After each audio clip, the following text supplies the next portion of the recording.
Hi, Ashley. Hi, What's your job, please? my job is a primary school teacher. I'm based in a nursery at the moment. Uh-huh. And what are some of the skills that a good primary school teacher should have? I think you should be organised and you should be good at timekeeping, having communication skills, being patient, just to name a few. Yeah. And what's the best bit about your job for you? I would say my best bit is working with the kids, getting to see their progress from where Yeah. they start to where they end, especially because a lot of the children that I teach start with very little English, and the progress that they make just blows your mind. So, how do you help them basically to fit in, to get on when they do have that little English? What do you do to help? We're quite lucky to have a very big team. I work with a range of people from all different ethnicities Wow. and backgrounds, and we just try to represent the children within ourselves, especially in the nursery because there are 90 children. Wow. And it's just like repetition, which is where you need the patience, and just being there to make sure that they feel included, really. Do you do anything to celebrate their culture? Yes, we celebrate all of the festivals throughout the year. Oh, wow. So we start with Hanukkah, Christmas, Eid, Diwali, Navratri, Chinese New Year, everything. That's we do. amazing. Yeah. Oh, that sounds fantastic. Really fun. Okay, and what are some of the challenges for your new job?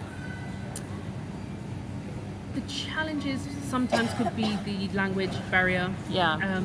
I only speak English, so sometimes if a child is upset or if they don't understand and they're communicating to you in their home language, that can be difficult for me. Sometimes having quite a long day can be a little bit overwhelming, which is where you need to be good with your timekeeping, just to get that work-life balance. The lack of funding sometimes can be difficult, but I'm in quite a big school that's well resourced. That's cool. So you just have to do your Lucky. research about where you want to work that's nice. before you go there, and that's it really. Okay. What about, could we discuss some entry requirements that you had? Sure. So I started off doing a media production degree Okay. in BTEC. Yeah. I went and volunteered in a high school. Okay. Found out that high school children weren't particularly for me. Yeah. So then I went and volunteered at a primary school Okay. and found it much more enjoyable. Amazing. Having those creative skills that I got Yeah, from my BTEC, Absolutely. you can transfer them into primary school. And then so I went to uni at Roehampton for Okay. 3 years. I did primary education with the QTS, so that's the Oh. Qualified Teaching Standard, Fantastic. and did various placements there where you're assessed on your ability to teach in the classroom as well as doing the written coursework.